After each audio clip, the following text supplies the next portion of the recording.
a trust can be used for business and investments. So traditionally it's been an investment vehicle for people when it originated in Europe, and it's certainly still not a very common business vehicle in America. But in Australia it's very much used for both business and investment, but it shouldn't be used for both. That's one of those rules that you don't carry on a business activity in a trust in which you're holding investments or wealth. That's hopefully that's 101 stuff. But the benefit of a trust, particularly when it's coupled with a company, is that you get two-way asset protection.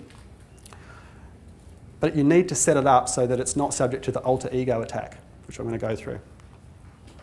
So these are the bits and pieces of a trust. For those, you'll all be familiar, I'm sure, but basically you have a trustee, which can be either an individual or a company, and it holds the legal title to assets, but it doesn't hold them for itself, it holds them for a group of potential beneficiaries.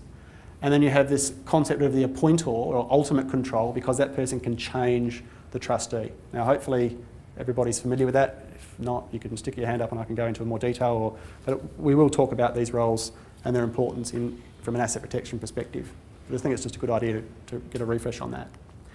So if you have a business liability in a business trust and you've got a company trustee, then the liability associated with that business risk will be stopped by the presence of the company. So that's that down asset protection. Obviously those business assets are still at risk from those business risks. But if you have a personal liability, then that liability won't flow to the shares that you hold in your own name, because if they're held by a trust or the trust itself is operating or holding those assets, then because you don't have an interest in those assets, you get asset protection, which is up asset protection. So you can see business risk coming down gets stopped by the corporate trustee, personal liability going up gets stuck by this cloud of potential beneficiaries and lack of interest. So that's what I call two-way asset protection, which is why people combine companies and trusts for this reason.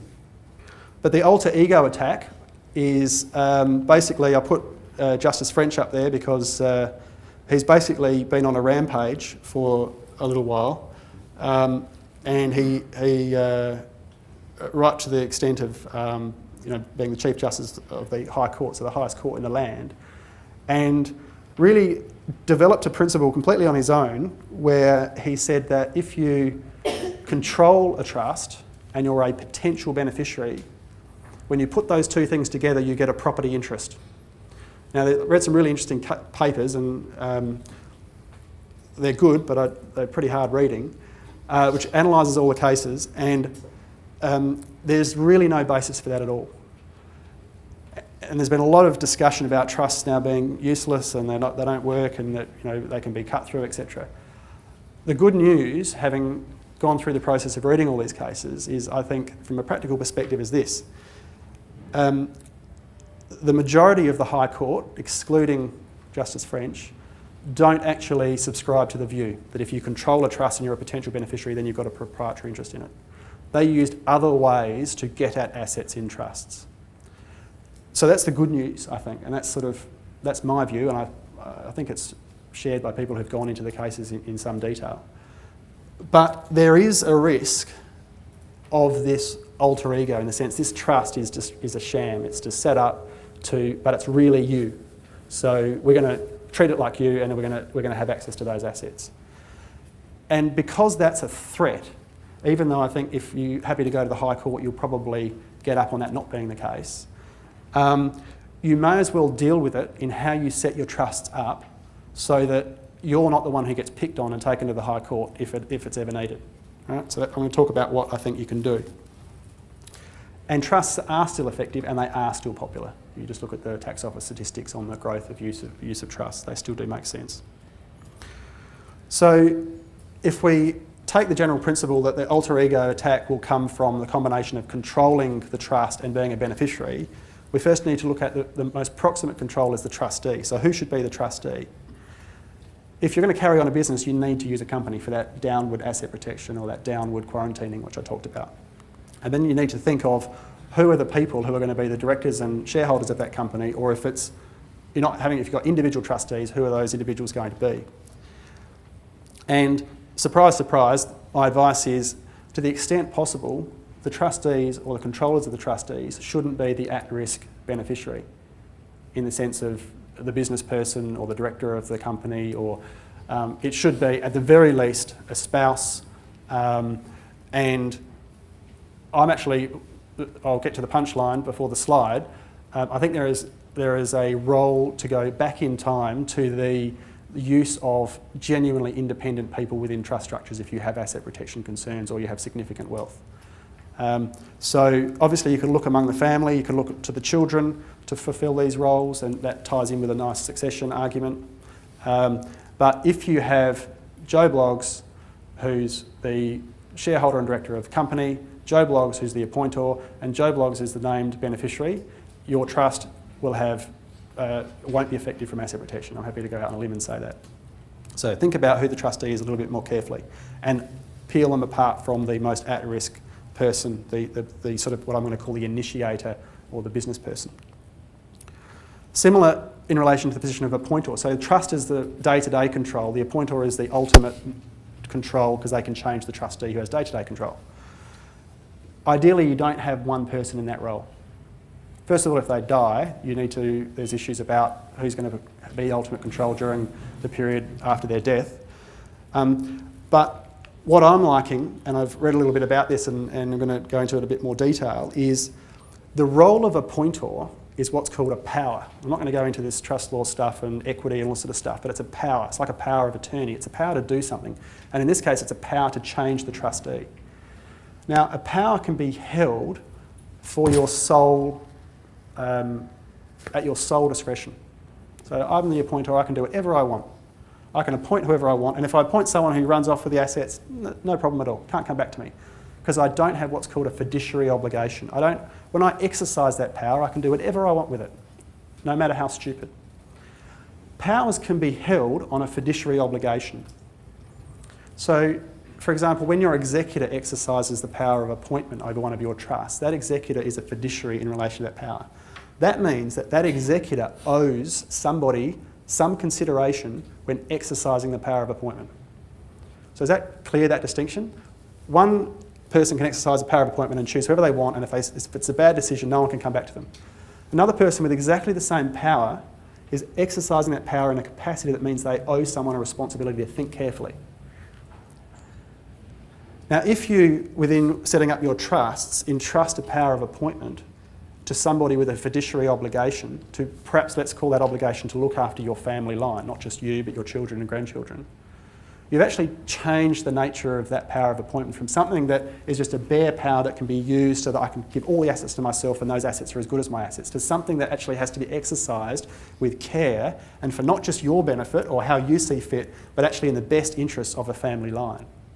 And when you do that, you really spear the alter ego attack, because it's not your alter ego now. When exercising that authority, you need to think about other people other than yourself. And that was the guts to Justice French's attack on the trust. It was that you didn't have to think about anybody when you exercised that power other than yourself. Therefore, those assets are your assets. Whereas by using this concept of a fiduciary or a fiduciary obligation on that power, you can create a much higher level of asset protection. And in the context of the beneficiary, once again, that cloud of beneficiaries is defined around usually a key person. And a lot of people just put their name in there, same as the appointer, blah, blah, blah, just put the same person in there because they're not thinking about it. Just take the time to nominate the children or put some other people in there so that the document of itself speaks for a purpose other than just effectively a sham place to hold assets. So the children of the initiator are a good concept, because really that is the reason you're building your wealth. It's not a sham. Most of us aren't going to enjoy the wealth that we've built up within our life. Most of us actually innately have this thing that we're doing it for our spouse and children. Otherwise, we'd stop a lot earlier and we'd spend a lot more along the way. And then finally, how assets get into trusts. I'm going to talk just briefly about the bankruptcy laws shortly, but in this context, when you put money into a trust or assets into the trust, there's two ways they can be, the main way they can be clawed back is under some changes to the bankruptcy law. If you make contributions to a trust and you can benefit from the assets within that trust, then once again they can go back up to 5 years and pull those assets out of the trust. So what I recommend there usually is if a trust is going to buy an asset or going to acquire an asset, always have all the assets put in a trust acquired at market length terms. What you do with the consideration, whether you forgive it, gift it, whatever, that's fine. But the reason for that is very simple. An asset generally goes up in value.